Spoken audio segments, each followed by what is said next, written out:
wiki page. I'm Go trying ahead. to I'm trying to find the one strictly about season 3. Mm-hmm. I cannot find it. All right. Episodes, season 3. There we go. Alrighty then. Season 3 shorter?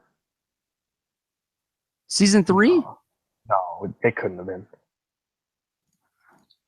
No. Season 3 was the same amount of time. 12 episodes, right? Yeah, 12 episodes. Yeah, I know that because I just watched the last 3 and I started at 10. Okay. All right. Well, let's catch everyone up to speed. If you haven't watched BoJack Horseman, it's a fantastic TV show. You should definitely Only go watch it. only on Netflix.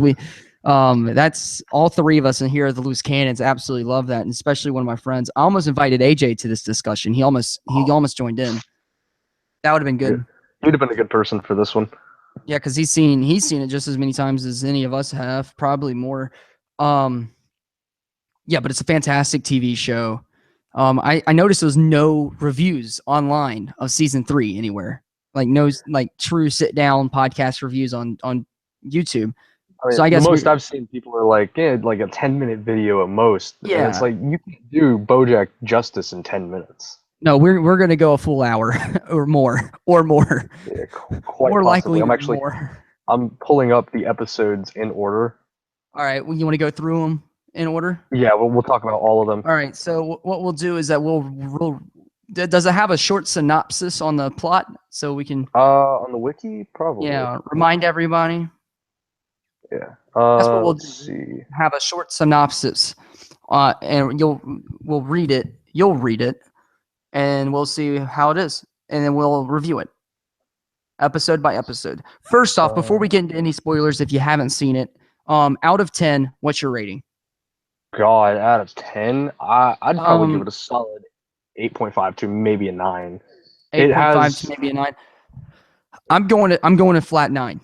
All right. Now, to put this in perspective, season 2 is my straight up 10. It's my favorite season of anything ever. Season 2 I disagree with you. I think season 3 was the best.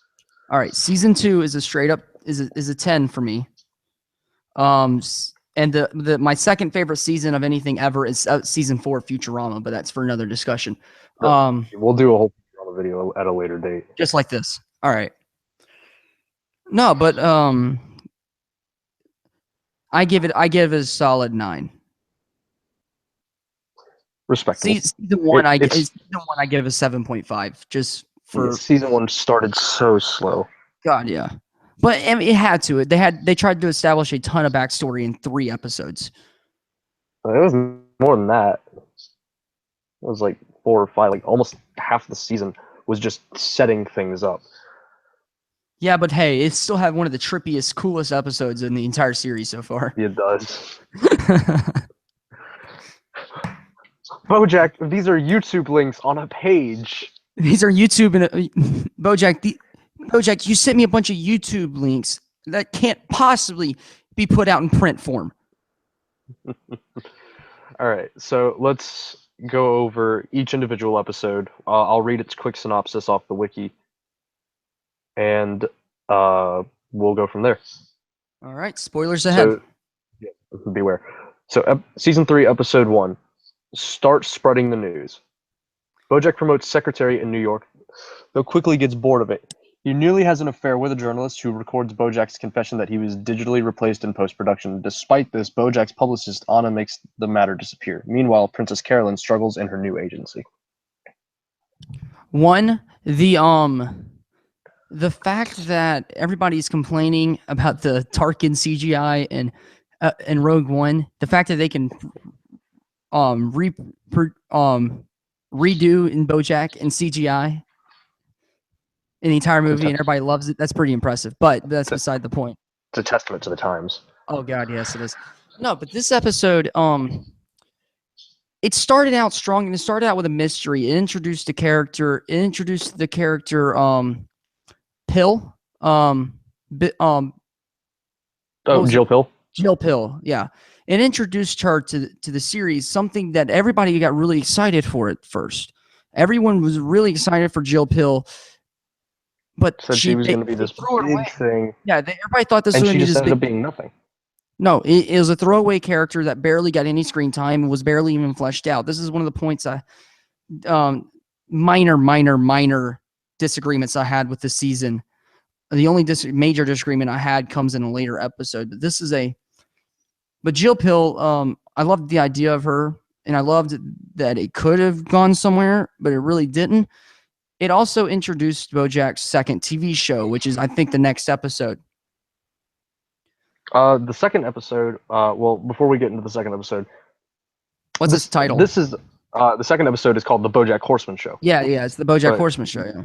Yeah, but with the first episode, that's actually probably one of my least favorite episodes in the whole season. No, it is. It's very slow, and it kind of brought me back to season 1, where it was just kind of a slug to get through. And you were like, "Oh, come on! I know this gets so much better."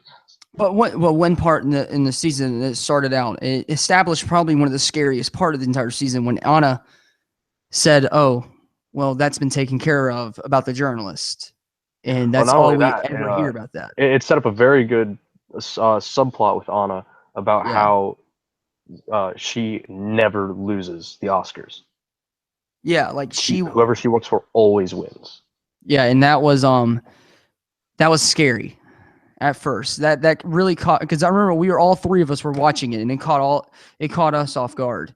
Well, no, you weren't with us. Sorry, I wasn't with you. I couldn't be there. I had other things. To do. I quickly like a birthday party. I 2 days after it came out, though, I was already caught up with you guys, and I was oh yeah. So the second episode of the season, the BoJack Horseman Show. In this flashback episode to 2007, Princess Carolyn gets BoJack a job on another TV show after horsing around with an acclaimed director. However, after multiple changes to the pilot insisted upon by BoJack, the show flops. Mr. Peanut Butter, then married to Jessica Biel, meets Diane, who is working in a coffee house under the name Blarn. Todd is dating a girl named Emily, whose father believes to be in the mafia. Note: the closing theme is modified. Okay. So here on this episode is actually my favorite in the entire season. Not episode 4 like most people's is. I recognize that episode 4 is the most artistic of the episodes and probably the best overall episode in production value and quality. This episode I love, though, because it was just pure funny. This was the only few times I've ever seen a BoJack Horseman episode that was just pure funny. And it's been a while since I've seen it. It took me back to the times of Futurama, when I was just sitting there laughing just the entire time. It's so many references, so many time references, just so many pop culture references and throwbacks and stuff like that, and seeing other characters. I thought it was the funniest episode of the entire season. And to me, it was the best. Oh, definitely. It's up there as one of the best. And you were talking about pop culture references. I love Princess Carolyn when she's driving down Hollywood Boulevard, and she's like, generic 2007 pop song. It's funny because that's one of my favorite gags in the series is the different pop songs. The different songs for each. Every time they enter another year, the first sentence it says the year that they're in. No, but another thing I liked was seeing BoJack's previous agent. Oh yes. I think we saw him before in season 2, didn't we? Yeah. I don't think so. I think he was. I think he was mentioned, but I don't think we actually saw him. No, we did see him. We did see him in the episode with Jackson, the underwear model, and in episode 4. When he did the whole funky Spider-Man. Oh, you're right. Yeah. When he definitely did one of my favorite things from this episode, though, is some of Todd's backstory. Yeah, we did get that. You're right. And about him meeting Emily. Yes. Now, where I was going with, never even heard of her. Yeah, where I was going with the old agent was one of my favorite lines. I think it was in this episode. The whole movie title should only be 2 lines. Yeah, it was in this episode. Movie title should only be 2 words. I would have taken No Country or Old Men, but not No Country for Old Men. And then he throws the script up into the fan. I love that. I use it all the time. Yeah, that was a really good one. But I really, really liked that we got some backstory for Todd in this episode, especially with him, his relationship with Emily, because up until this point we had never heard of her. No, we haven't. And well, we did get one mention. She was the girlfriend he lost. Remember in season 1 during the rock opera, she was the girlfriend he lost. Yep, when he was talking about how the game took over his life. Mm-hmm. Decapathon 3000. I think that was Decapathon something. It was Decapathon 3000. Decapathon 8. I think 5. Something like that. It was literally Bejeweled. Oh yeah. That's all it was. It was great. All right, that was a great joke. When I saw that, it caught me way off guard. The whole rock opera. It did too. I was expecting something like Skyrim. Like you remember when they had the holiday episode, right? You know, the holiday episode. I wish they would have some gag episode, and it's just the rock opera. I want to see a fully fleshed out rock opera. Like people go, oh, I want to see Secretary. I don't want to see Secretary. I don't care to see Secretary. All right, it turned out to be a bad movie. We ended up with. Yeah, turned out to be a feel good movie. I want to see the rock opera. Yeah, the rock opera sounded way better. I mean, they don't even have to make a video for it. Just sing it for us. Just give us the audio. Let the fans do what they want to it. We want the rock opera. Yes. Another great episode is the next one, BoJack Kills. I see this episode. This episode plays a significant role down the road, but this was in the lower half of episodes for me. This was a middle of the road episode, but it moves up after you finish the season. Oh God, yeah. Like it doesn't stand that well on its own, but after you finish the season, it really becomes a very important episode. So let me read the read the synopsis. So BoJack Kills, season 3, episode 3. BoJack believes that he is being framed for a murder after finding the dead body of a stripper in the pool of a director friend. This death leads BoJack and Diane to a somewhat familiar source, Mr. Peanut Butter, and Todd gets into a stinky situation with a skunk living next door. I don't even remember the skunk bit. I do. Remember, it was in Mr. Peanut Butter's house, and if Diane found out, that's right. Yeah, if Diane found out, there was going to be this whole big ordeal and stuff like that. This episode really, the whole gist of it was... It was basically laying out the subplot of BoJack, the drug BoJack. That's what it was basically. Which, if you haven't watched it, or if you didn't manage to catch on, it's heroin. Yeah, and well, we're spoilers free. We're spoilers at this point, and it has a significant role down the road when it kills off our favorite character. One of my favorite characters. I'm assuming if they're watching it, they've seen the season. Oh God, yeah. I mean, I just watched that episode upstairs. See, I went back and rewatched season 3, like 2 weeks after season 3 came out, and I stopped at episode 10. I got halfway through episode 10. I put down the controller. I never touched it. I stopped because you didn't want to go through the heartbreak again. No, I didn't want to watch the end. I didn't want to watch those last 2 episodes, and I went back to do it today. I braved through it to do this review, to just get that BoJack feeling again. I got the feeling of BoJack again. It's in my mind again. See, I didn't have time to watch any BoJack, so I was listening to music. Yeah. I was listening to like Sea of Dreams, Stars, etc., etc. But overall, BoJack Kills one of the weaker episodes for certain, but you know what? It's important. Seeing Goober was really cool, though. Yes. Seeing Goober and the fact that they never knew Goober's name. That seemed very BoJack to me. It's like BoJack never knew, when we, audience, never knew Goober's name. BoJack didn't know Goober's name. No one knew Goober's name. That's something I think BoJack does very well. It shows the entire audience the world through different views. Yeah. Unlike most shows where we'll focus on one character and we'll see it through their perspective. No, BoJack has 3 or 4 that we see it through. And when those characters interact, we see something special. Mm-hmm. Like, for example, I would argue the 2 main characters are BoJack and Diane. And when they have a scene together, Yes. It No, I really, see. I actually went through my mind trying to think of some way to counter you because I like to play devil's advocate. But I would completely agree with you.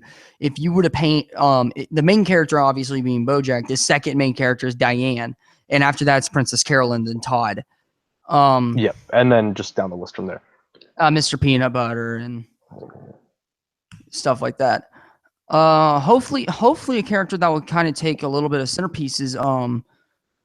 What's his name? Not is it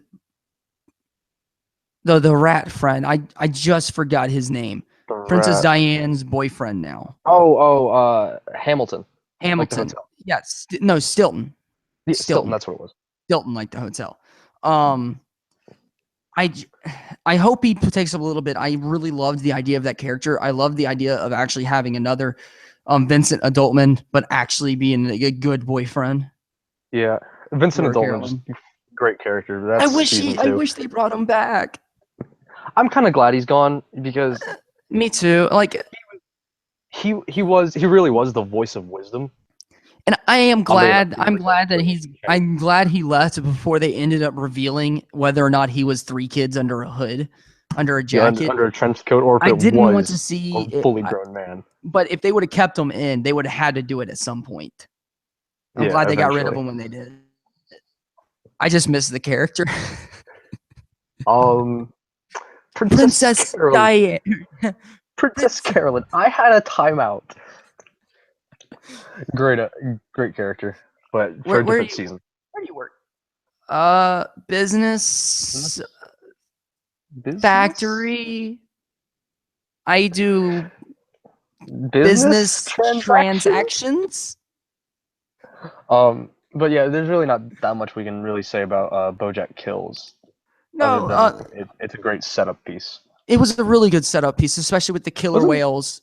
Isn't it also the first episode we meet Mr. Cuddly Whiskers? No, we meet Mr. Cuddly Whiskers in episode 2. But it's the first time. Yeah, we meet him in episode 2, though. Oh, that's right, because he has to the write the Horseman show. Yeah, for the BoJack Horseman show. This is the first time they meet Mr. Cuddly Whiskers in the present day. Yeah, after he's changed. Yeah, remember they go back to his house and stuff like that to go grab a thing for Jill Pill. Who, after that point, becomes irrelevant. Yeah, she 100% irrelevant. We never really see her again other than a background character. Yeah. Nice ESPN. Yeah, you heard that? I just got my final update on...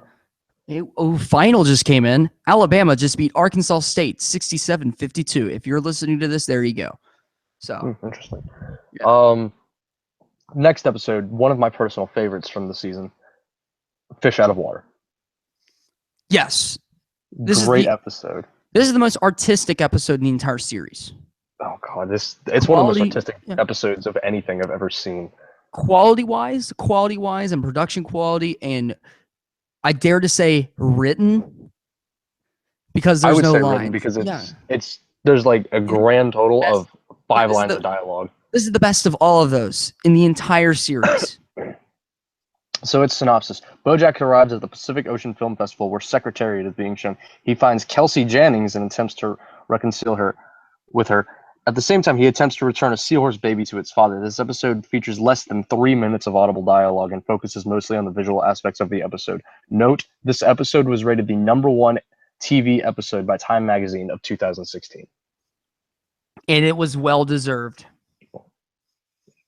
Great episode, and I love that it has next to no dialogue.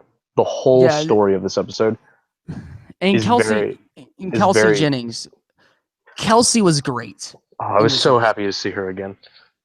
The audience, all right. She went from being one of everybody's least favorite episodes in season, least favorite characters in season 1. When we just saw her for like 2 minutes, we already knew she was going to be a dick. She started out that way in season 2, and then she developed into one of our favorite characters. We were rooting for Chelsea.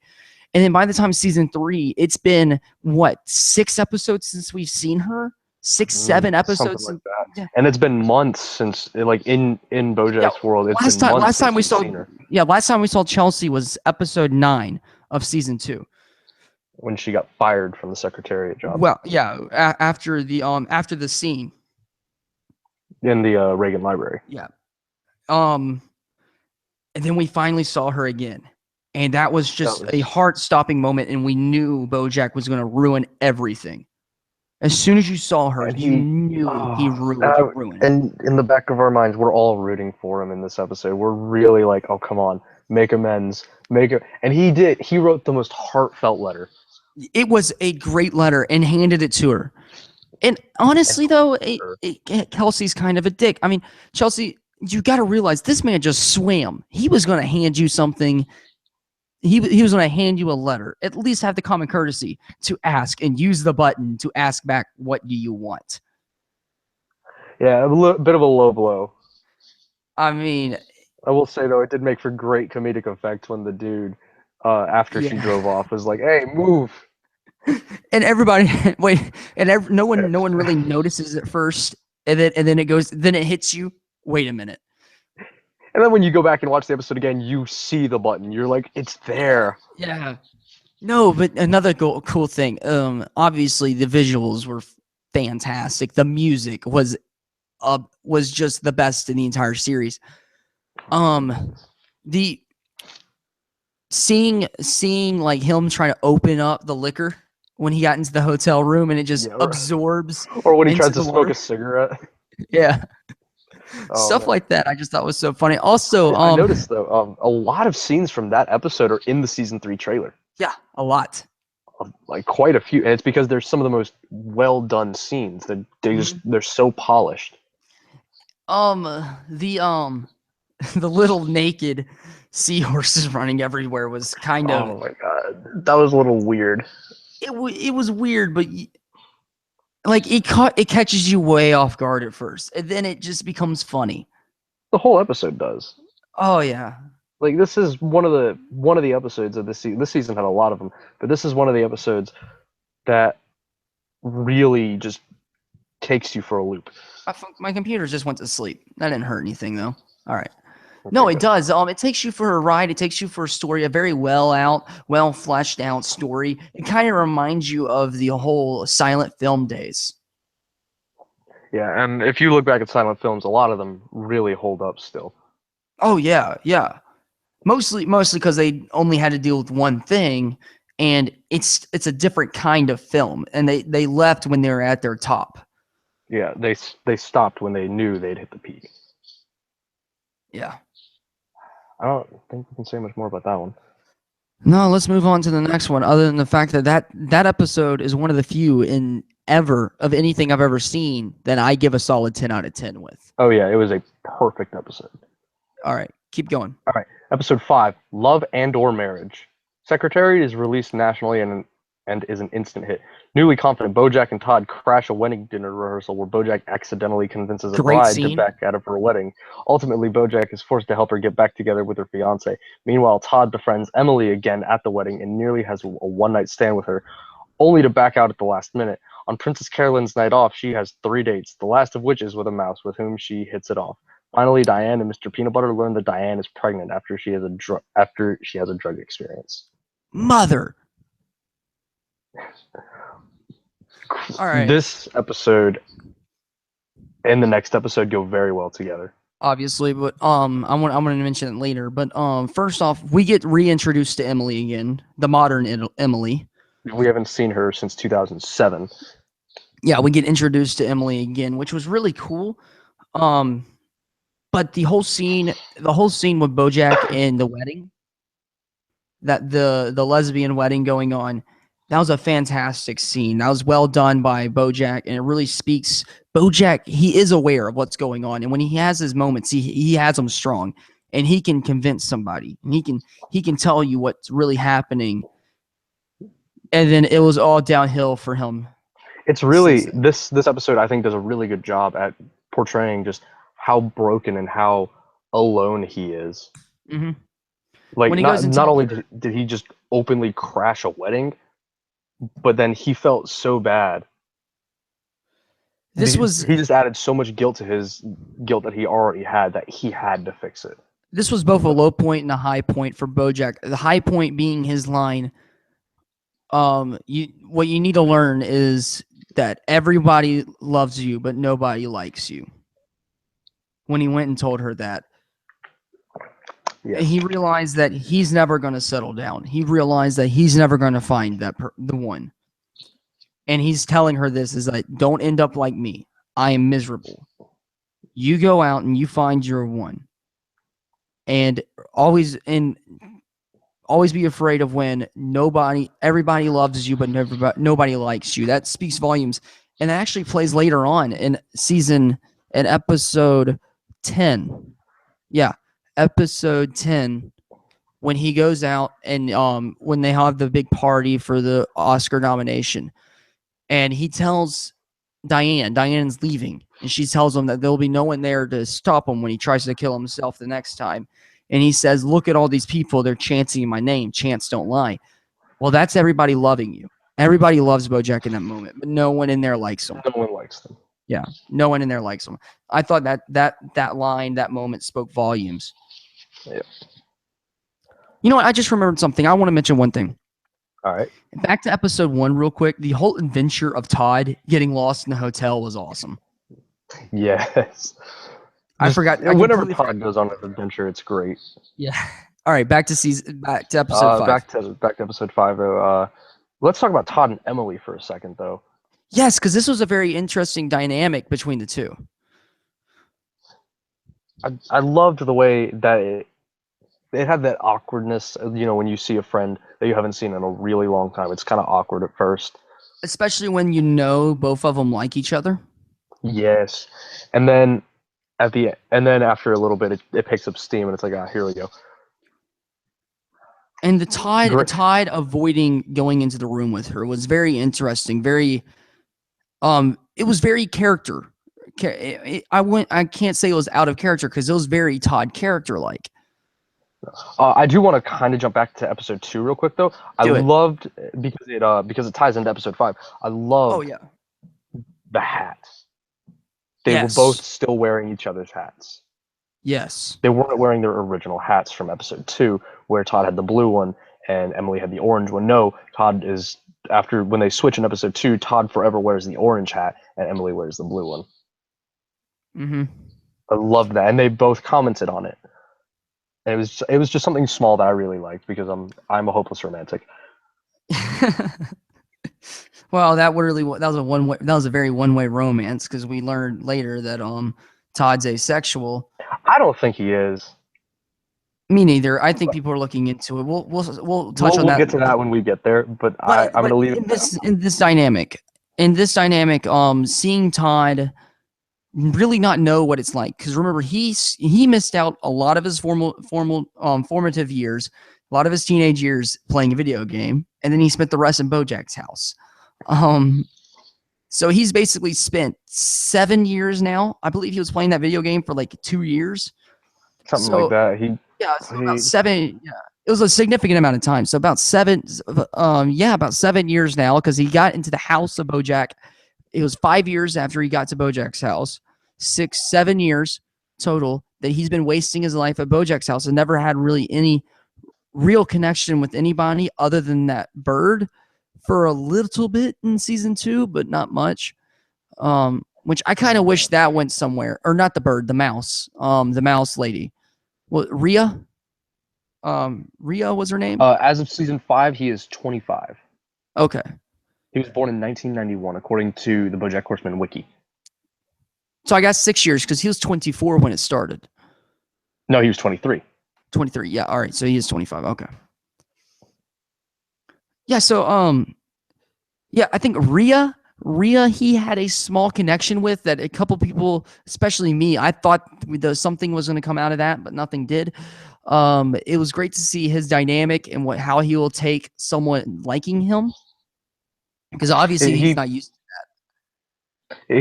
He's very used to BoJack always telling him to shut up and always bringing him down. Yeah.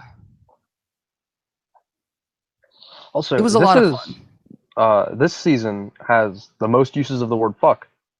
2. 2. Actually, every other season has had 1. Technically only 1, because the word fuck got split in half. Or no, it didn't. No, it didn't. No, it dropped a full fucker in the next episode. Sorry. Yeah. Which I was disappointed. I was disappointed in that. I kind of wish they saved the F-bomb. They didn't use it in this next episode. You want to move on? Yeah. Well, we didn't talk about Princess Carolyn, but I Oh mean, there's yeah, really not much to talk about with that because we get to see her downfall. We got to yeah, see the start of her company ending, and yeah, and I mean, most of that was really from season 2, so there's Mhm. really not too much to talk about with it. Yeah. And then Diane, Mr. Peanut Butter, we can talk about that with the next episode, which is Brat Brat Pew Pew. My least favorite episode. I might agree to that. All right, and and I want to establish something. It's not because it's a pro-choice message or anything like that. Every episode, every season of BoJack Horseman has its one political episode, has its one Questionable. question, one political episode. I'll say that because the last time it was the Cosby episode. It was the which was very well done. I liked that episode. And what was it in season 1? Season 1 was the It was the episode 3. Not all is basically the soldier one. Not all soldiers are heroes. Oh no, that was episode 2. That was episode 2. Oh, sorry, With episode 2. That was done Neil very well. McBeal, the Navy Yeah. SEAL. Yeah, that was a great episode. See, that Yeah. that episode was a good one, and the last That was a one, good the Cosby episode, was a good one. This one wasn't. They didn't do this one justice. I felt they tried to go too pop culture with it. Yeah, they did. But And I do want to they- agree with you though. It's not because it's a pro-choice. Like Yeah, I'm not going to talk about my political views, but you Uh-uh. do you. It has nothing to do with it being a pro-choice message. It's entirely just. I felt they put too much pop culture into it. all right. Mine is this. On all the other episodes, they equally established both sides of the argument. They didn't do that in this one. All right. First off, they didn't equally establish both sides of the argument. And I don't think it was edgy. This episode was trying. This episode was trying to be edgy. The point of these episodes are trying to be edgy. I would rather them be super edgy. Instead, it felt like they just took the wimpy way out, and they took the popular view on the subject. They didn't go in for an actual edgy view and actually look at it. They just took to the stereotypical pop culture celebrity view, which is pro-choice. There was you knew they were going pro-choice from the very beginning. There was never any you never There was never any doubt. Yeah, never any doubt. Within the first 2 minutes of the episode, you already knew that they were going to get an abortion. But I would have liked there for to be some doubt, like her going through the turmoil and coming to the realization I'm going to get the abortion. This is what I'm doing. And then also going in with Princess Carolyn. They opened up a door that they never really shut with Princess Carolyn, because Princess Carolyn made the offhanded comment to her, is like, and she was kind of like, I wish I could have a kid. You know? I thought that dynamic, if they would have dealt it more between Princess Carolyn and Diane and had them go at it, with Princess Carolyn saying, like, you're lucky to even be pregnant. I've been trying for 20 years. And Diane being like, this will ruin my life. And no one knowing which. There is one thing though that this episode did that I really liked. It showed the relationship, the real love between Diane and Mr. Peanut Butter. Yes.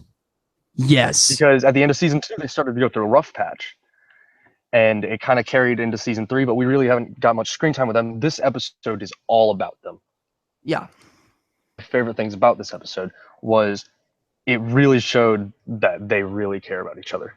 No, it does. And sorry, anybody who comes at me, even after the end of everything, if they come at me saying, oh, they're going to break up, they'll never last. Mr. Peanut Butter and Diane, they're going to last. They're going to last. Mr. Peanut Butter and Diane, they're going to last. All right, these are two people. They legitimately love each other. Yes, they put their own selves first sometimes, but in the end, they love each other. That's a relationship. It happens. Yeah, it's a dog. It's a dog and human relationship. Mr. Peanut Butter will do anything for her ever, and she's a little selfish, yes, but in the end, she still loves Mr. Peanut Butter. One more character we haven't talked about for this episode, who plays a big role, Sextina Aquafina. The pop star. Yeah, I understand. That plot could have gone somewhere. I think it was funny. I thought the ending joke was really funny. It's saying that she's pregnant anyways, and they're gonna have to, but she wants to keep it. Yeah. I thought that was funny. I will say she very much reminded me of Miley Cyrus. Yes. Like that was a very blatant thing. Like this is supposed to be a parody of Miley Cyrus, and I just found that absolutely hysterical. I did too. But she showed a good contrast against BoJack. BoJack is a washed-up TV star from the '90s. Sextina Aquafina, on the other hand, is a in the now pop star. Mm-hmm. She's big now, so it showed the contrast. But you really had to look for it. I thought that was something subtle but nice. Yeah, that's a point I never heard before in this episode. Everybody's been caught up in the political side of this episode. You brought a really good point that I never heard. That's a good one.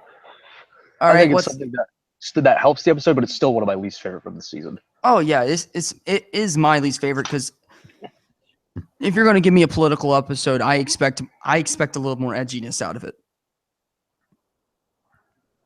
So next episode 7, Stop the Presses. Todd builds a giant papier-mâché Todd head and later begins a business for women drivers alongside Emily, who attempts to hide her previous fling with BoJack from Todd. When BoJack attempts to cancel a newspaper subscription, he unexpectedly receives sage advice from a newspaper representative. One of the best story arcs in the entire film was that. Yeah. This episode is just great. Like half of the episode is just BoJack on his front porch. Another great testament to writing, by the way. You don't have to. The character doesn't have to go a billion places for a good story. No, he can stand in one spot. Also, the return of Margot Martindale character. Yes, the return of Margot Martindale. My buddy AJ doesn't like her very much, but I absolutely adore the character. I adore her. I love her at the end of the season, but we'll get to that when we get to that. But that was so funny. We see we see what happened to the boat. She's been living on the boat. She's been living on the boat. Because that was a question a lot of people were wondering at the end of season 2. Well, what's going to happen to the boat? Is BoJack going to sell it? Is he going to keep it? What's going to happen? Margot Martindale's living in it. And then the whole giant paper mache head of Todd was a good dynamic, but which will be played down the road. But an interesting deal was Emily and Todd starting a business together. The Cabra Cadabra. I couldn't pronounce it. It's BoJack, or not BoJack. It's Todd, Emily, and Mr. Peanut Butter, because Mr. Peanut Butter. I thought it was so funny how it started off. The safe spaces, and they started out as a joke. Safe spaces for women drivers, and then they did. That's not in this episode where they did the whole play when they're in the cab. They act like that's next episode, I believe. Emily and Todd have the argument when they're acting like they're in and out of the cab. I think that was this episode, actually. No. It is in the next one. It is in the next one. Yeah, it's the next one. It's because of Mr. Peanut Butter's brother, which we'll get to. Yes. All right. But Cabra Cadabra was a fantastic plot deal. Great. And it played so heavily into the rest of the season. Oh, it does. But it was so funny. How they got to every idea they came with was amazing. Like it started out trying to be a safe space for women. And a safe space for women cab people, so you don't get catcalled. Which seeing Todd, the only reason why Todd got even pulled into it in the first place is because he was trying to please his best friend, and interest Emily. He was trying to please Emily. The whole idea of it actually kind of stems back to BoJack Kills, though, because without BoJack Kills, we wouldn't have ever found the orcas. Or BoJack and Todd would have never found the orcas, and they never would have got the idea. Yes, of having orca drivers and stuff like that, or just safe spaces for underprivileged women. Yeah, and it was a fantastic idea going. I just loved that whole plot. It was a pretty good one. It was, to me, it actually seemed like a really short episode. It did. But the character whose face, do we ever see her face? The newspaper lady? No. We never saw her face. She was a fan. She was great. Voice acting. voice That- acting wise, she was scary. She felt like she was always in control. She was playing 3D chess with BoJack, and the fact that by the end of it they got BoJack to go down for the deal shows that only thing that she cared about, the only thing that was she keeping cared him about, on the newspaper. yeah, she didn't care about BoJack. She told him everything he wanted to hear and advice that he wanted to hear, not advice that he needed to hear, but advice that he wanted to hear. Welcome to the industry. Yeah. Well, yeah. By industry, do you mean the window panes, the Windows industry? No, I'm talking about like, you remember? welcome to business. Yeah, remember the window guy from one of the dates with Princess Carolyn. We call window panes the industry. Yeah. Sorry, that's a bad callback. That was a really bad callback because I was really confused for a moment. Because it's such a small thing that you kind of forget. That's the point of them. All right, but yeah, that whole. What else you got? I mean, for that episode, really, the meat of the episode is between the woman from the newspaper and BoJack. Like, that's the meat of the episode. Well, yes, the episode is really, like, its main focus is setting up. I blanked on the name of the cat company. Cabracadabra. Cabracadabra, thank you. While the main focus of it is setting up Cabracadabra with Todd and Mr. Peanut Butter and Emily, I feel the meat, like the real important stuff in the episode, actually came from BoJack's discussion with her. Mm-hmm. Also, seeing the fact that the newspaper company is basically on fire was funny. It reminded me a lot of Penguin Publishing being bankrupt in the first season. It was good to see the return of that. All right, what's the next one? Episode 8. All right. Old Acquaintance. BoJack is up for a part in David Pincher's latest film, and Princess Carolyn competes against Rutabaga and Vanessa Gecko to secure a deal. Diane meets Mr. Peanut Butter's brother, Captain Peanut Butter, and Todd takes the business in a new direction. By the way, fun fact, I didn't know this. Captain Peanut Butter is voiced by none other than Weird Al Yankovic. Yep, I knew that. I remember when they announced, when Weird Al tweeted out that he was going to be in the 3rd season, everybody went nuts, wondering where would he be, what episode, who is he doing? No, but this episode, the main part of this episode, it had 3 primary storylines. This episode did a very good job at balancing all 3 stories. It did, but one took the cake for me, which is definitely Princess Carolyn against Rutabaga. Yeah, Princess Carolyn versus Rutabaga, and actually seeing that Rutabaga, and it reminds you that these people on the other side, Vanessa Gecko and Rutabaga, believe that they're the good guys, and in a way they are. I mean, they're not bad guys; they're just agents. It really brings up a point that makes you really think, and it not only makes you think about BoJack, but it makes you think about every film, every TV show you've ever seen. Was the character we were following, were they really the good guy? Yeah, because Rutabaga at the very end, like, he was doing that to save his job, save his company, so his wife could have children, because his wife and his new children can actually, like, live. Be born. Yeah, like, yeah, in order for them to pay for the medical bills, for his wife to have all these bunny kids, to have his baby bunnies, and you're pulling against a guy who's just trying to have a family. It really shows the dynamic of not everyone that we think is the good guy is actually. And Vanessa Gecko really wasn't bad at all either. Like, she was covering for him so he could go and have a baby. She covered for him on, like, what was it? I think it was New Year's Eve. Yeah, on New Year's Eve, or Christmas Eve, one of the two. So he could go be with his wife while she had their kids. Yeah. To me, I would agree with you. That's probably the strongest of the 3 stories. Yeah, and then the second strongest being Mr. Peanut Butter and Captain Peanut Butter, which gave off some fantastic dialogue and some great messages between Diane and Captain Peanut Butter.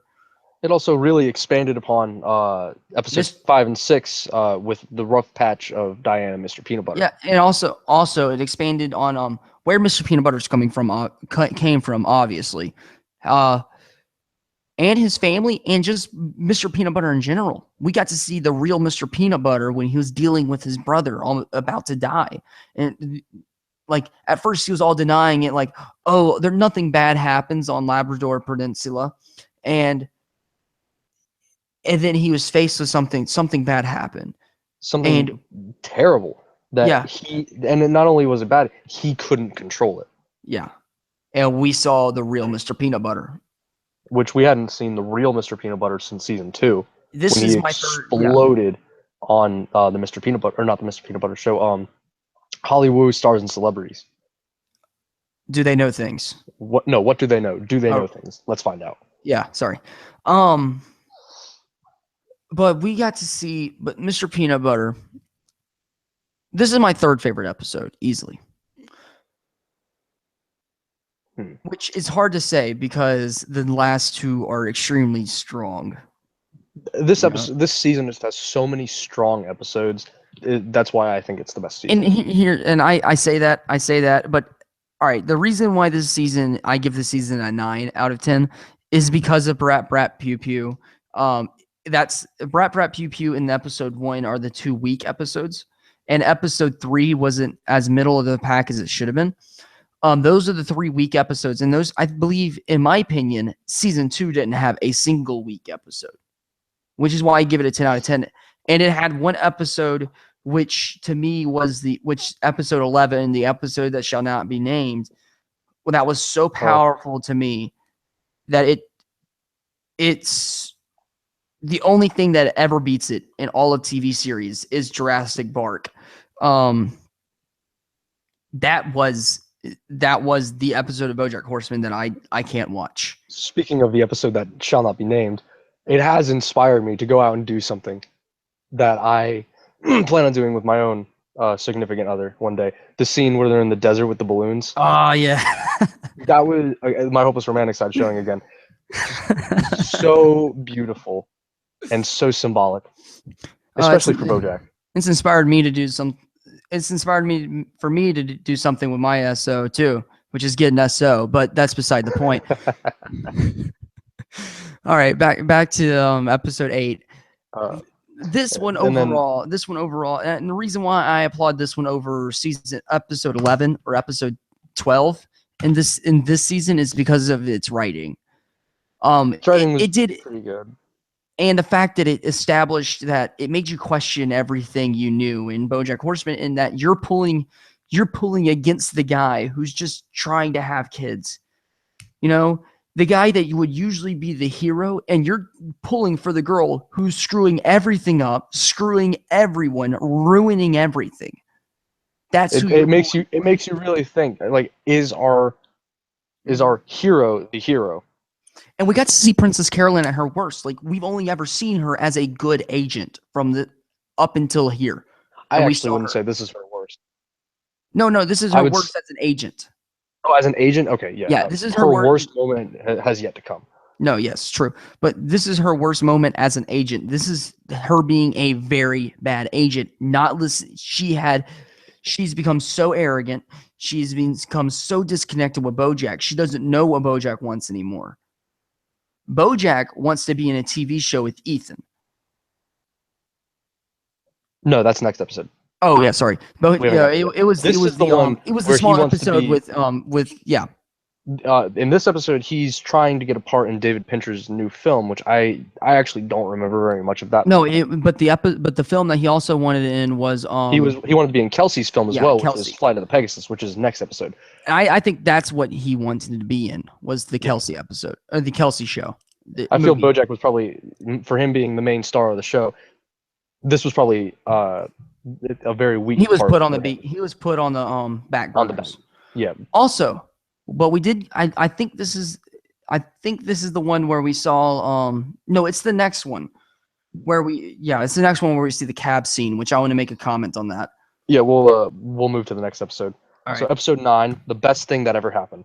After being rejected for Flight of the Pegasus, Kelsey's project, and the potential Horse and Around reboot, BoJack fires Princess Carolyn as his agent at Elfinat, leading to a night of soul-searching as they help the staff impress a food critic. This is where I think Princess Carolyn's worst moment is. She's just desperately pleading to get her job back, and she knew she was getting fired. She was doing everything she could. Also, the dynamic of I'd say I disagree with you on the fact that this may be her worst, because she really did redeem herself in the end and show that she still cared about BoJack. And well, I'm not going to disagree with that, but also I think this is accidental firing. The accidental firing of the chef was so funny. Oh my god, that was just a funny little thing for them to make the episode last a little longer, but it also set up very greatly for Princess Carolyn's redemption. It did. This episode is and also speaking of pulling for the wrong people in the last episode. Speaking of pulling for the wrong people, you're sitting there pulling for this kid to get the meeting for his mother, who's now running dishes for the restaurant for some reason, and you're pulling. And it turns out in the very end, you find out that they're trying to sell cigarettes to little children. I thought that was so good. That was just such a funny little thing. It was great. This was a funny episode.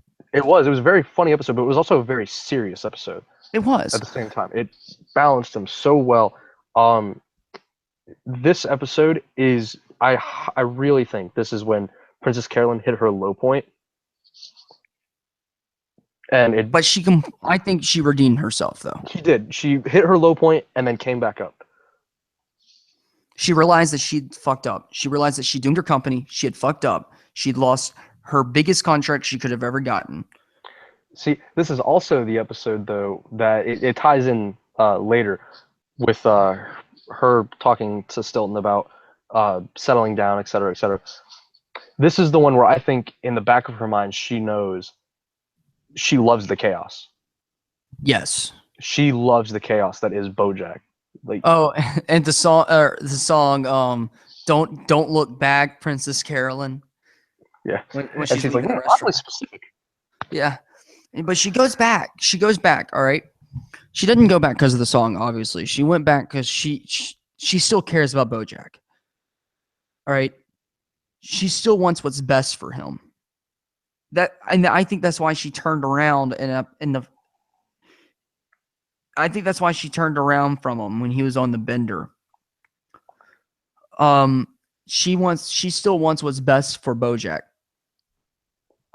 So she goes back and helps him one last time to show that she doesn't hate him, but she doesn't like him right now either.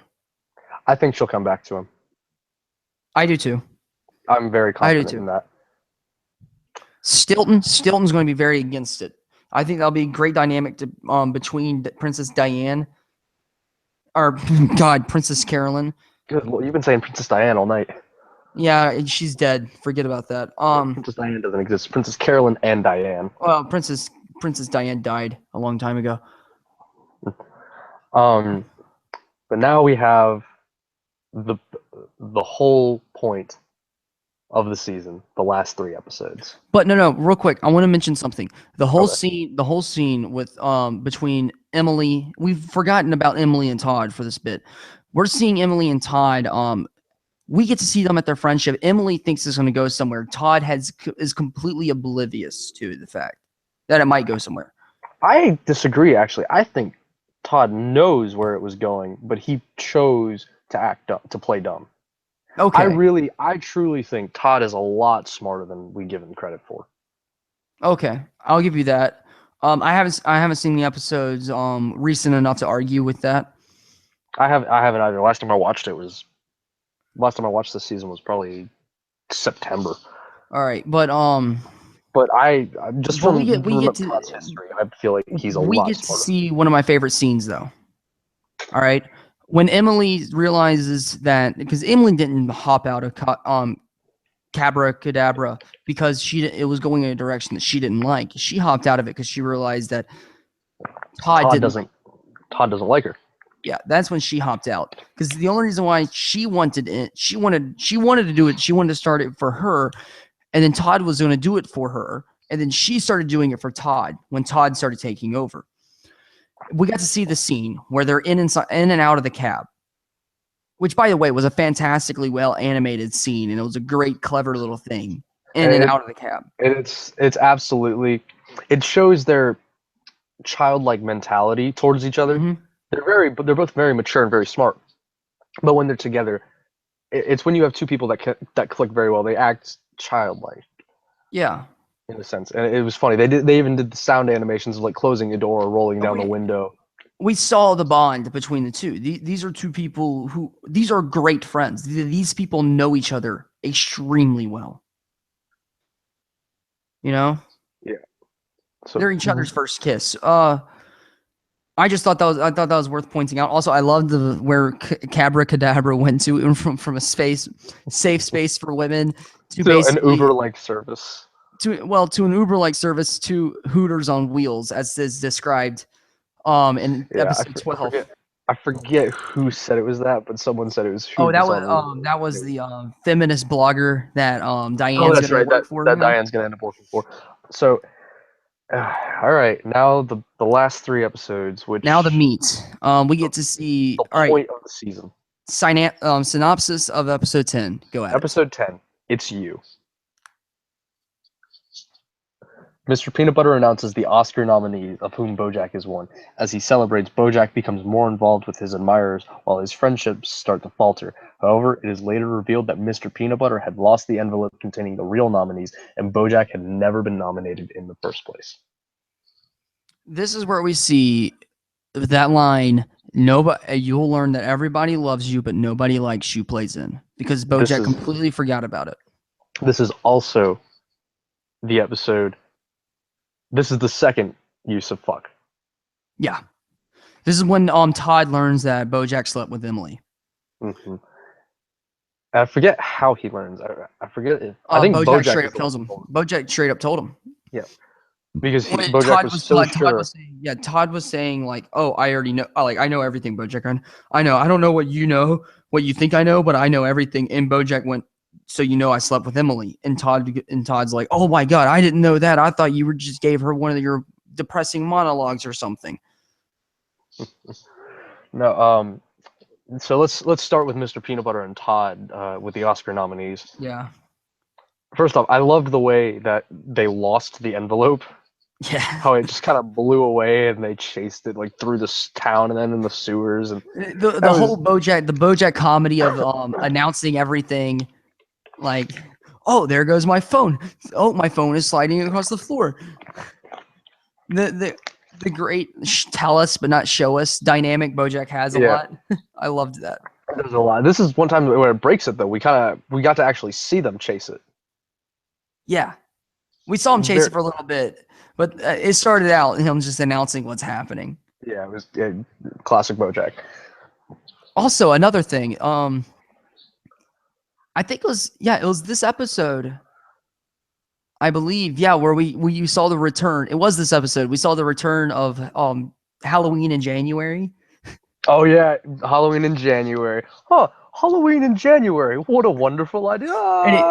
He goes he goes to walk in and he goes, "Nope, I should take a selfie in front of it." And he goes out walking the street and gets hit by a bus. Oh, that's right. I was thinking of season 2 when it was whoever Sarah Lynn's boyfriend, Andrew Garfield. That's who it was. Andrew and Garfield. He just falls. Oh, Halloween in January. How droll. Hey, you're Andrew Garfield. The real important thing from this episode, though, is definitely, and I think you'll agree with me, is when BoJack confronts Todd. Yes. About sleeping with Emily. And we learned that Todd already knew there was something up, and he already knew that BoJack's not a good friend to him. See, and this is the episode where I really base my opinion that Todd is a lot smarter than we give him credit for. Yeah, it's the whole speech he gives to BoJack about how it's not the world around him, it's not how shitty his life is, it's him. He's poisoning himself. And this is like the second time this has been told to BoJack. Remember, Charlotte told BoJack this. Yep, Charlotte told him the same thing. I think BoJack completely blew it off because he was so focused on Charlotte. I don't think he truly heard it. Todd may be able to change his mind. I think Todd is able to change his mind, but I don't think Todd alone was able to do it. I think it's what happens next that No, really yeah. set it in Obviously, stone. remember, it's a different lesson. Lesson 1, or season 1, was the fact that he has to start running. He has to run and he has to move forward. He can't stay in the past, which is why we get less and less and less flashbacks going on. Season 2 was the fact that you can't stop running. You have to run every day and now. it gets easier. It gets easier if you keep going. Well, he stopped running every day. He completely stopped running every day. And now season 3 tells him that you can't, you got to get up. Yeah, you got to get up. You are the problem, BoJack. If you don't want to change it, nothing's going to change. Yeah. That's the whole point. Thanks. I couldn't put into words what I was thinking. Yeah, if he doesn't want to change what I was thinking. If it's so bad, he has to get up and change it. But if he doesn't get up and change it, it's not going to. And now the episode. Yeah. Oh, I don't like talking about this episode. It still hurts. That's too much, man. And I love the title for the episode. I love the title. That's too much, man. On a drug-fueled bender, BoJack and Sarah Lynn crash an AA meeting, and BoJack decides to make amends to the people he's hurt. However, BoJack's attempts at reconciliation are hindered by a drug-induced blackout. Eventually, both BoJack and Sarah Lynn realize that they don't like themselves and decide to go back to LA. And after Sarah Lynn wins an Oscar, which she had completely forgotten about, the two visit a planetarium, where BoJack ponders their existence in the universe. While doing this, Sarah Lynn passes away in her sleep, in BoJack's arms. And everybody saw it coming. Everyone saw it coming. As soon as the Oscars appeared, I instantly knew something bad was going to happen. No, I knew she was gone. I knew that she would not survive this episode when she went on and talking about saying that she wanted to be an architect and she wanted to be in the Oscars, or she completely forgot about the Oscars. Planetarium. It still hurt. It hurt a lot. I think this episode hurts even more than the one than episode 11 of season 2. It does. It does hurt worse. But I have my reasonings for season 2, in which, for me personally, the season 1, this one right here, this one hurt because we lost a main character for the first time. We lost Sarah Lynn. Not only we lose a main character, we lost the only person that was left for BoJack. He has no one now. No, first he lost Charlotte. Now he's lost Sarah Lynn. No, first he lost Charlotte. Then he lost Princess Carolyn. Todd. Yeah, I'm talking about his past. Oh, okay. These are the people from his past. He's lost Charlotte. He lost oh crap. Guy with cancer. Herb Kazaz. Yeah. He lost Herb. Now he's lost Sarah Lynn. He still has Eric, but Eric doesn't mean anything to him. Yeah. This episode, I have almost memorized. I love it catches you so off guard at the beginning when you know the ending. Just how she's like, "Good morning, son." Good morning, hey, Sarah Lynn, you want to party? Fuck, hell yeah. Fuck yeah, the painting's made of LSD. Yeah. No, but and it brings out a story. This is why I'm convinced that the Charlotte story is not done yet. He brings back Penny. It opens the door wide open for Penny again. All right, Penny's not over BoJack. BoJack's not over Penny. And neither one of them ended.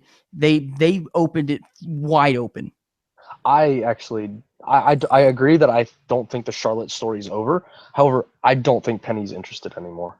No, Penny is nowhere near interested in BoJack. Well, you said that, or at least no. I heard. No, but what I'm talking about is that it opened it back up for them. Is as in it opened the they haven't. Neither one of them has reached closure with what happened. Yeah, that's what I'm talking about. Neither one of them has reached closure. Penny thought she reached closure. And then in seeing BoJack again, I think she is nowhere near. Like she just realized, like BoJack thought he messed her up. Then no, he messed her up now. No, she was fine.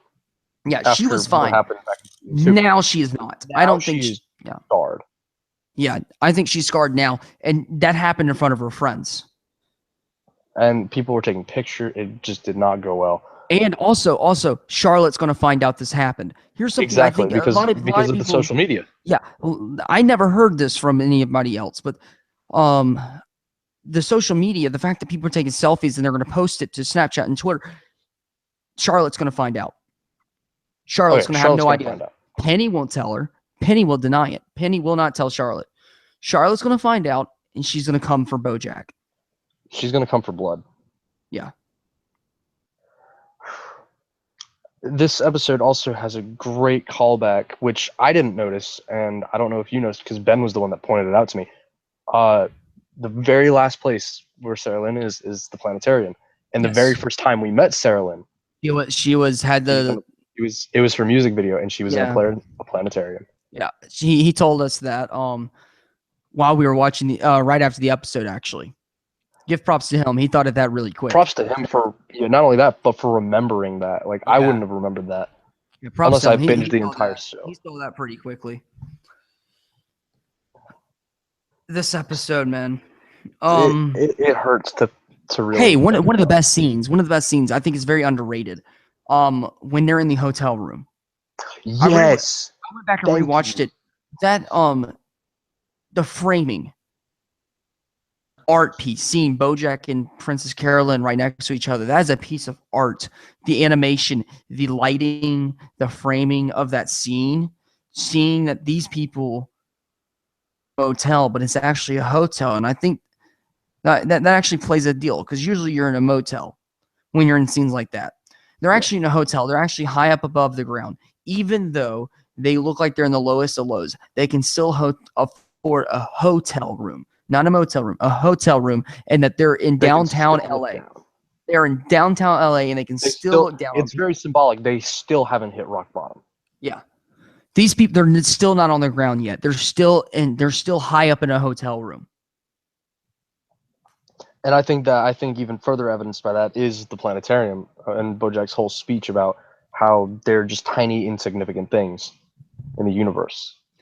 Yeah, and then hearing BoJack saying, "You there, Sarah Lynn?" Sarah Lynn. After the screen went black. Oh, it just hurts. Everybody's left on edge. We're all of us. And if you're one of the poor souls that ends on that episode and can't watch the next one till like the next day, oh, it's gonna eat you alive. See what happened to me.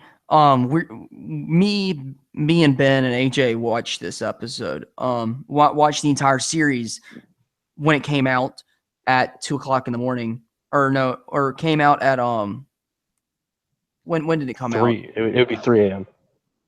Because for the West Coast, midnight for them would be 2. No, 2 So a.m. it came out. 2 a.m. It came out at 2 a.m. and it was like 5 a.m. when we watched this.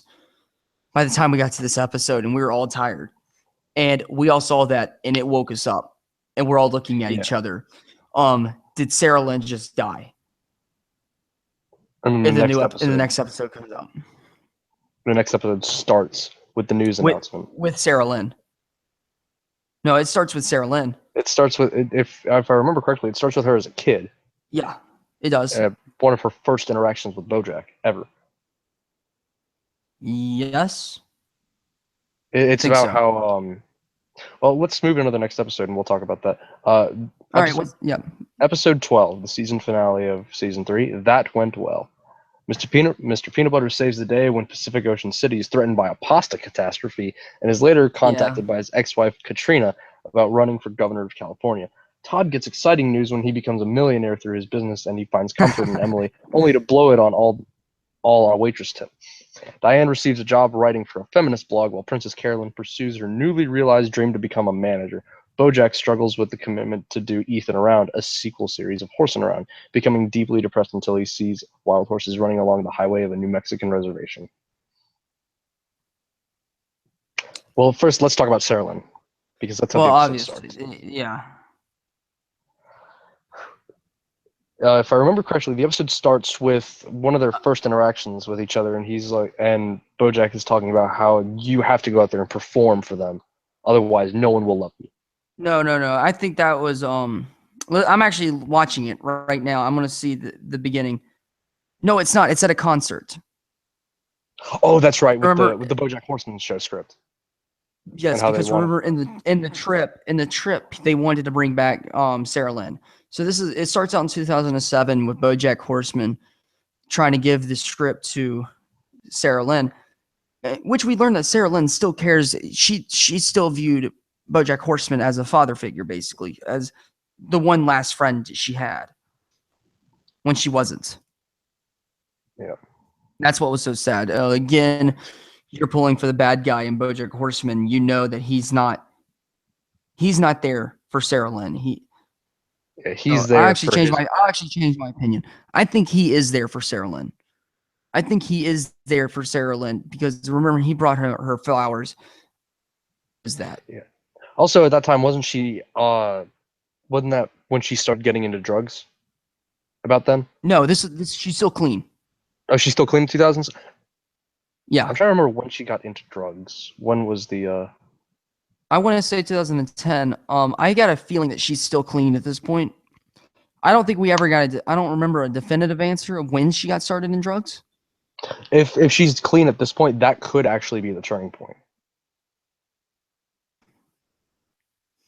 Because I didn't see any signs in that episode in that scene. I didn't see any. Oh, I exited out of it. I didn't see any indication in that that she's on drugs. yeah. But Uh, then it cuts into the present news. day. With I forget the whale's name. Confirming Confirming that Sarah she's Lynn's dead. death at a very young age too. It was 31. Okay, I was going to the wiki. 31.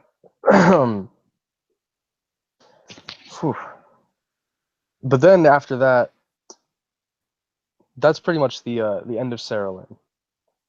Yeah. So let's talk about Mr. Peanut Butter now.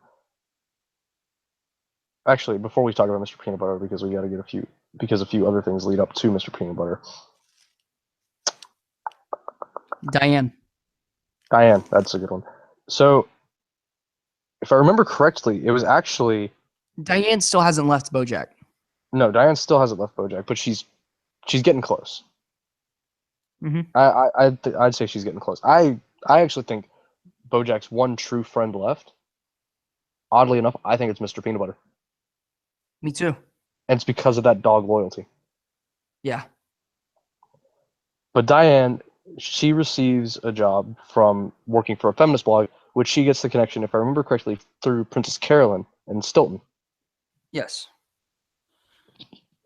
I'm interested to see how this plays out, because from what we know from Diane, she's very feminist. She's not very far liberal. left. She's not very liberal, but yeah. she's pretty liberal.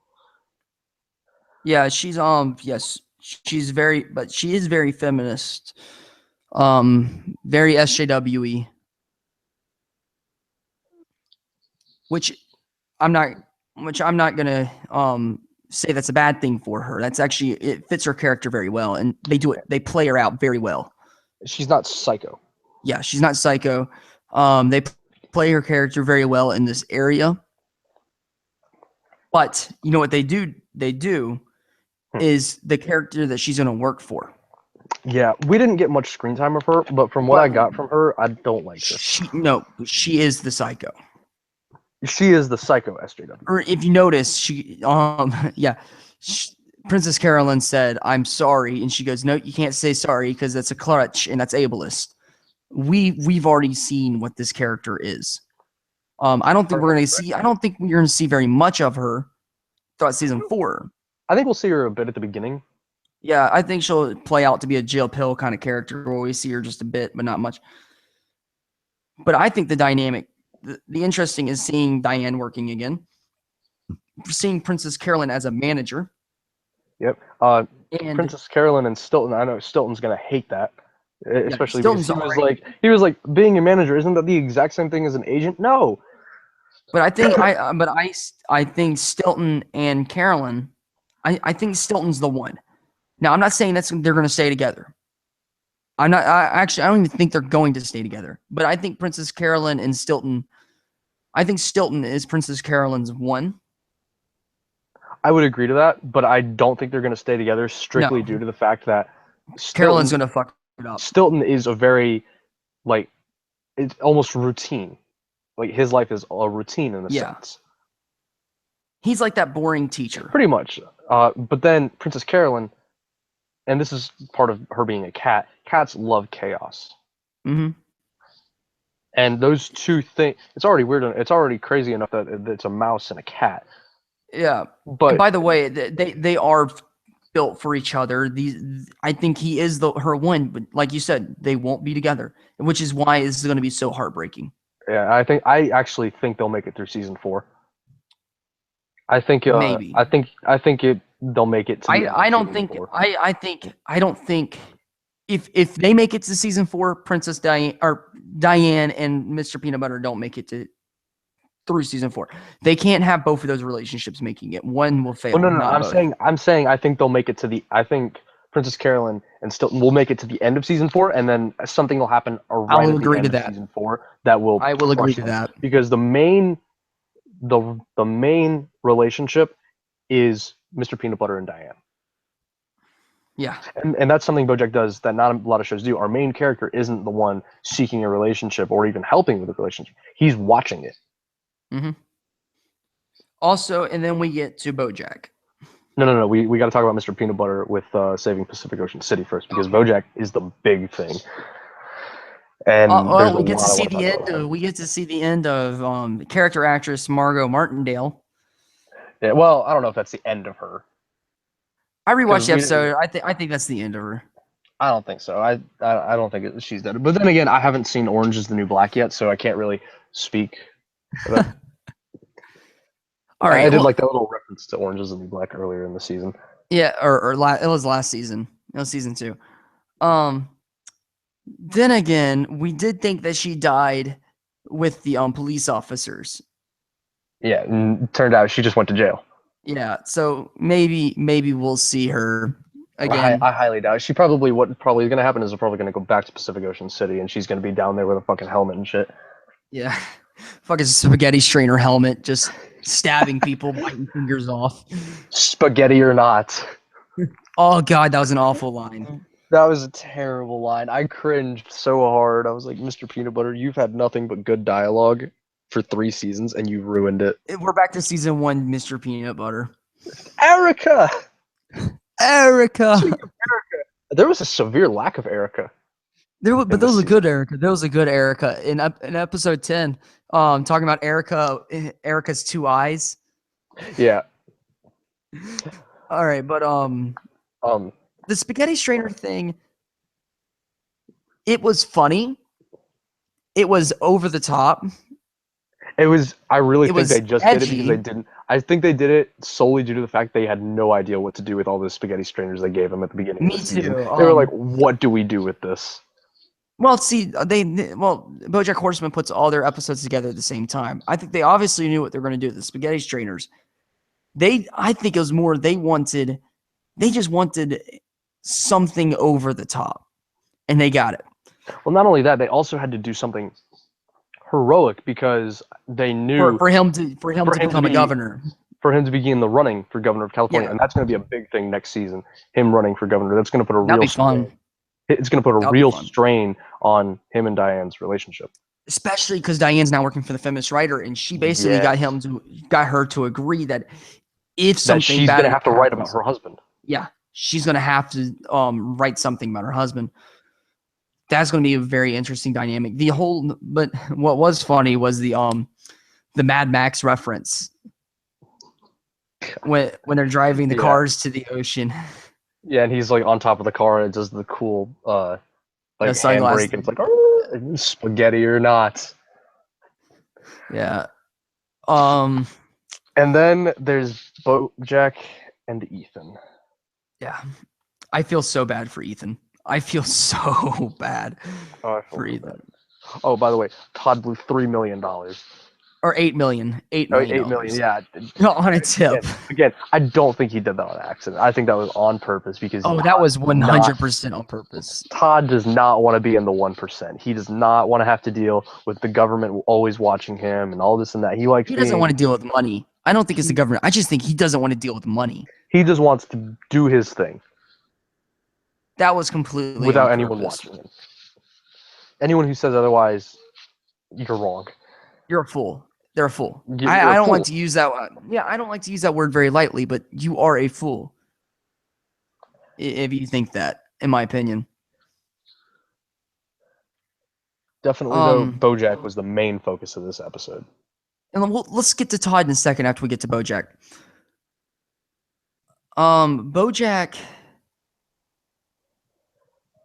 I don't think he was trying to commit suicide when he was driving his car. I don't either. Because if he would have let go and just sat there, then I would believe it. The fact that he let go and reached his arms out, I think he was just trying to find peace, and he was doing it in a very dangerous way. I think he was demonstrating to himself that he doesn't care anymore. He's letting go. I think it was, instead of him just trying to go out and kill himself, I think that was him letting go. Him not saying that I don't care anymore. I'm no longer in control. See, I viewed it as, and it stems from him running away from Ethan around, and he says, "I can't be here. I can't do this." Yeah, because the little girl said, "I want to be just like you. I want to be famous," and he realizes he saw Sarah Lynn. Yeah, that's all he in that little girl, and he had to go. And I feel so bad for Ethan. I don't think he was trying to commit suicide. I think he was, once again, I think he started running finally. But he wasn't running the right way. No, he's not. He should have continued with the show and should have stayed with Ethan. But that's what I think that's significant. I think it showed he started running the wrong way. And when he slams on the brakes and sees all those horses running, he realizes he's running the wrong way and he needs to turn back. I don't think he's gonna. I don't think he turned back. I think he goes with the horses, and now I don't think he's going to turn back to Hollywood, but he needs to turn his life around, is what I'm saying. That's when it shows us that that's what he needs to do. Yeah. All right. You want to get into Todd? Me and you both agree. Neither one of us believe he's asexual. I just think he's confused. No, I don't even think he's confused. Or just not interested. I think he's just straight up not interested. I think he had something with her back in 2007, but and all these years he felt like something was there, but when he finally got to see her again, he realized it wasn't meant to be. And since he didn't want to break her heart, that's a good point. I haven't heard that point before. He just played it off. He played dumb. That's a good. I mean, we've seen Todd play dumb a lot of times. Yeah, that's a point that I've never heard before. That's a good point. I really think Todd is one of the most well-written, and I would even say he's probably one of the smartest characters in the entire show. But he likes to play dumb because he doesn't want to be the center of attention. That's a good point. I mean, he did run a country for a bit. He ran a country. He started his own theme park. And he won a legal battle against Disneyland. Great. He joined an improv group. He's the voice of urban bourbon. He's the voice of urban bourbon. Not only did he join an improv group, he worked his way up the ranks to be the number 2 guy in that improv group in like a month. Yeah, he did it in a crazy amount of time. He's written a rock opera. He's written a rock opera. He's had a run-in with the Mexican mafia, which I wish they played that a little more. I would too, but I kind of like leaving it a mystery. Yeah. Although it did give us the reason as to why he has that like lump. Yeah. So I kind of would like to see more, but I don't want that just yet. Mhm. And Yeah, just there's so many things. Todd's done a lot. Yeah. Meanwhile, everyone else is fumbling about. All I mean, right. if we compare what he's done to everyone else, he's leagues ahead. Yeah. Diane's only Diane's a ghostwriter. yeah, wrote celebrity tweets. Mr. Peanut Butter is a sitcom star who's still relevant. Now, Mr. Peanut Butter's finally doing something big. All right, I loved the Mr. Peanut Butter is like, oh, I got another offer. That's a lot of zeros. That's a lot of zeros. Oh, money, money, money! I just sit and it comes. All right, so I want to get into one little thing quickly before Before we wrap predictions. up. Predictions. All right. Season 4. What do you expect? Oh, well, before we talk about predictions, there's one giant thing we missed. Okay. The girl that called Princess Carolyn. Oh shit. From BoJack. No, I wanted to bring that up. I cannot believe I forgot about that because that was actually on my points on the sheet of paper I got in front of me. That, I'm going to go ahead and predict it. That is his daughter, strictly due to the line he said earlier in the season, where he talks about how many girls he slept with, and he always gave them money for abortions, and he's like, wait, I hope none of them ran off with the money and kept the baby. I agree. I believe that is his daughter. I paused the scene today looking for anything to give off who she is, any connection to BoJack. There's nothing. There's nothing. She's either like a high school senior or a college freshman. Yeah. She reminds me a whole lot of Harper from season 1 on the drug trip. She reminded me of Penny. See, I saw Harper. Okay. Well, of course you see Harper. Of course you see Harper, but I think the Penny thing is going to play back into this because she's the same age as Penny. Dude, what a twist it would be if they went to the same school. That would be one twist, but see, that's what I was looking for to see that. But see, I'm trying to pull up the scene and I'm going to screen share it with you. Hold on. Okay, if you're going to screen share it, let me come back to the Hangout session and off the wiki. All right. Because I want to demonstrate that there's nothing in here. All right. There we go. All right. I'm going to go back to the Hangout session. Screen share. Application window. Netflix. We'll cut this part out of you trying to... Okay. So, let's talk about everything in her room. All right. I'm gonna make it full screen. All right. Okay. So, I wanted to come in here and see if we can find something in here to give her away. Well, not much. There's not much. We have a little bit of history of her. We got her on riding on a bike. Her and her best friend, assumed best friend, which is a dog. Looks like a Labrador, so maybe we could see something there. We got this. We gotta have Philly Rogue over here, a poster or a magazine. Rogue of another horse. Nothing big. Soccer trophy. I don't see. There's nothing. But I was so disappointed. I wanted, but I'm kind of glad that they didn't give us anything.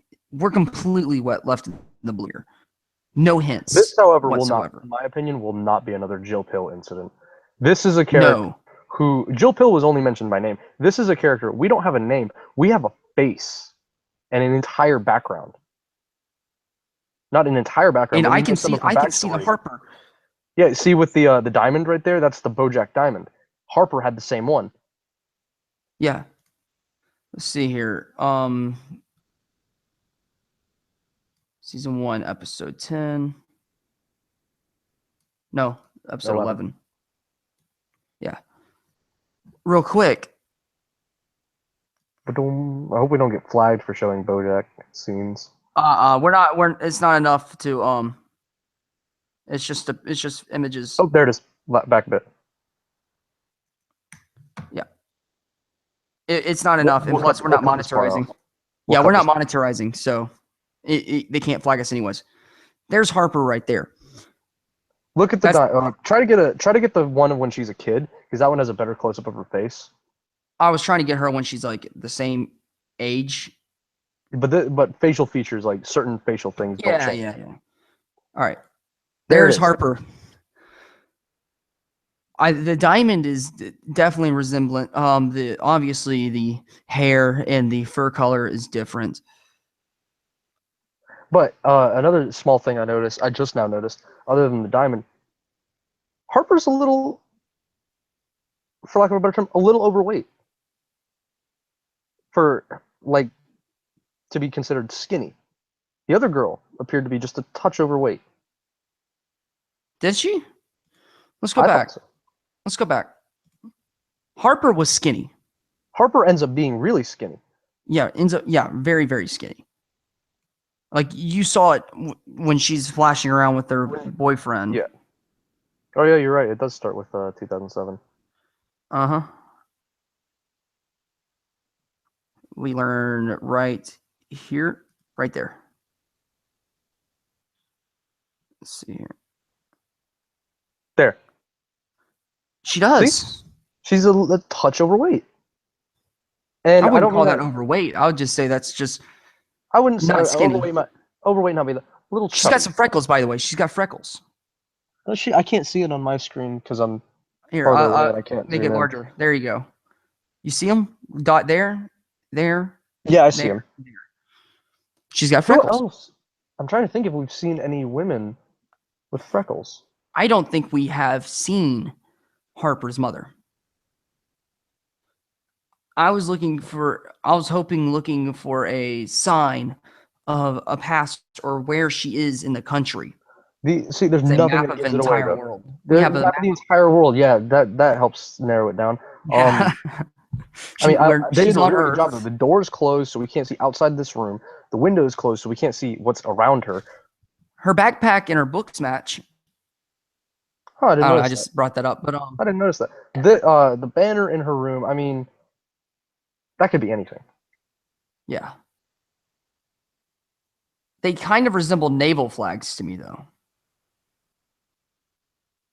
Let me Google naval flag real quick. Well, no, just like you know how like boats will have those triangle flags on them. Yeah. Yeah. Yeah, I can see it. Huh. Naval triangle flags, or let's see here. Yeah, these right here in the screen share. Yeah, see, I can see it now. Could that indicate New York? I mean, there's a lot of places with ports, though. You gotta think, there's Miami. Portland? Portland. Haha. Miami, LA has a port. New York, Boston. Oh, I could see Boston. Oh, no, I could see Boston, yeah. Has he ever gone to Boston? Yes, he did. He went to Boston for But I think he said that he hadn't been there in a long time. we're catching on. All right. So obviously Boston, or New Arizona or Arizona. Did we or get like a New name Mexico. for her? We didn't get Nope, a name for we her. didn't get a name for. I think her name is Harper. I really think. Wouldn't that be a thing? Wouldn't I it? really think because a fun thing about drugs, and this isn't just with drugs in general. This is also just human anatomy. Yeah. Every dream you've ever had, all the faces you see are people you've seen. Yes. So that would indicate to me he's probably seen her before. He just doesn't remember it. And so when he had the drug trip, Do you think maybe the mother has brought the daughter to go see BoJack, and BoJack thought it was just a fan? probably. Mm-hmm. And probably signed an autograph. Subconscious, Moving on. In his subconscious, he remembers hearing, "This is your daughter," but he'll never remember it because it's locked away, and he was probably drunk at the time, or. That's a great assessment. Season 4. We have literally nothing about it yet. We have one promotional poster that was put on Instagram. Is it legit? Yeah. Here, I'll pull it up. Ooh, I'll go back to the screen. Snap, son. Yeah. go to Reddit. Here, I'll screen what is share. what is on a Reddit Q&A? No, it's just on Reddit. Hmm. Here, I'll screen share again. Reddit /r/BoJack. r/Turtle Facts, huh?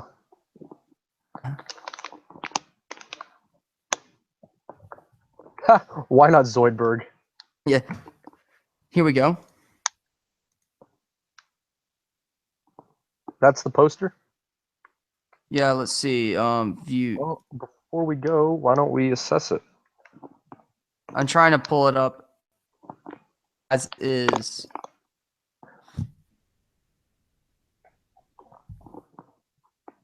Oh, Oh, that'll do. Zooming in. yeah. Yeah, that'll do. Okay. So let's see. We have a headless Oscar at the top. Mm-hmm. That's obviously him pissed off about, or that's obviously, all this is obviously from the party.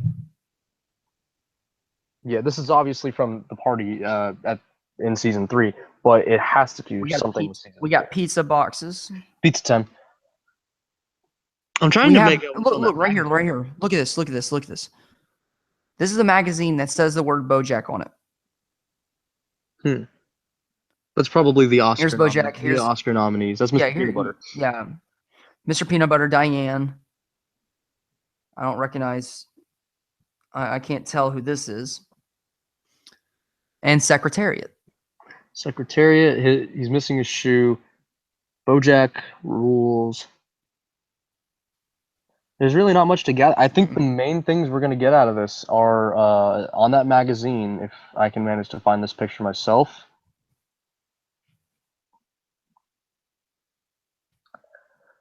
I feel like the main thing we're going to get is from that magazine. Hold on, one thing. Oh my god, he has his own official Instagram. Yeah, he does, he does. But they posted one thing when it got re-upped for season 4. No. When they got re-upped for season 4, there let's see here. This is not the image I thought he posted. Okay. All right. There it is. That's a better high definition image of it. Still can't tell who these two people are. I have no idea. Maybe they'll play into the next season. Here's images of BoJack with Todd after everything. Todd's got a new hat. Oh, snaps on the new hat. Yeah. See, it's a red hat. Also that.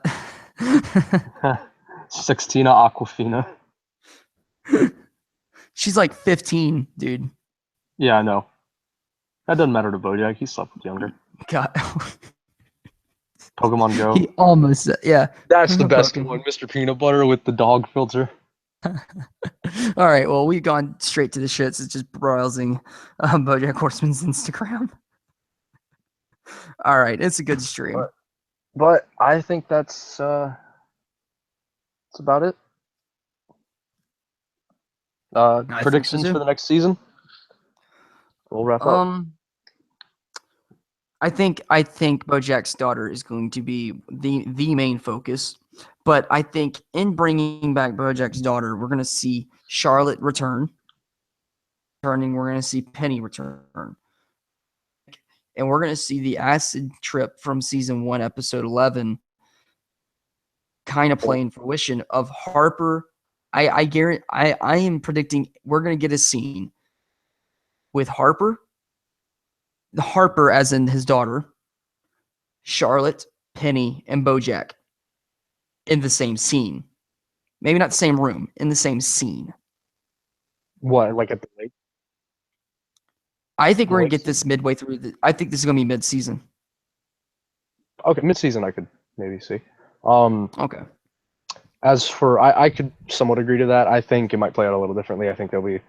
Because I don't think Diane is... I'm not Diane. I don't think Princess Carolyn's going to play as big as a role as she has earlier. And I don't think Todd's going to play as big as a role.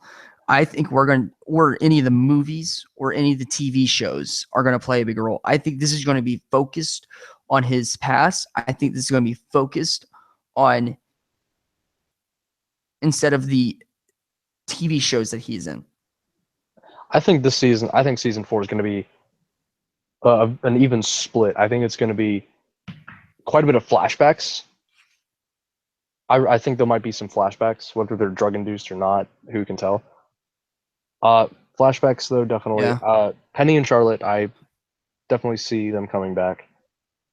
Harper, Okay. she's going to be the focus of the season. Even if BoJack doesn't know it, she's the focus. I don't think, however, I don't think the Penny, Charlotte, and Harper thing will come until near the end of the season. I think that'll be You don't think the so? episode 11, the 10, 11, 12 stuff. Okay. Well, I can't wait till episode 11. Oh, Everyone's favorite episode of every season. the episodes that shall not be spoken of. Mm-hmm. All right. Well, it's been fun. It's 11:30 at night. We need to go to bed. Yeah. All right. Well, that stream was good. Yeah. Thanks for watching, guys. Please like and subscribe. We would definitely appreciate you doing that. This is Glitchy Deer or Maddux. That is Jacob, or what's your username on the thing? Solitary Heart. Yeah, Solitary Heart. Talking about BoJack Horseman. Please like, subscribe, share. We're going to come out with a lot more podcasts, a lot more reviews. We're going to try to do a podcast a week. Hopefully one day we'll get to, after Christmas break, hopefully one day we get to a video every day. But we just talk about lore and talk about different fictions because we all love fiction. Thank you guys for stopping by. Like I said, please like or subscribe. You can click the buttons on the screen and watch another video. If we missed anything on BoJack, if we missed anything on BoJack, comment. If you have a theory, either with new evidence to support it, or we will see it, and we may even make a video on it. Yeah, put it in the comments. We'll talk about it. BoJack, we love it. We talk about it nonstop. Every time. Review season 4. The day season 4 comes out, we'll probably watch it. We're gonna have a big watch party for season 4. We're gonna have a big watch party, and then we'll probably do a video immediately as soon as we're done. Yeah. Well, we're gonna have more than that. We're gonna have a video on each episode. Oh, definitely. But like, we'll probably watch an episode, do a quick video. Got an idea for we can do an entire season. We can do a season right after, and then go into it episode by episode. Have an initial reaction, then episode by episode. All right. Well, thank you guys for watching. We got to end the stream here. All right. Jacob for joining. It's been a lot of fun. Please subscribe. Click the links on the screen above, right here where my mouse is, or this mouse, or this mouse.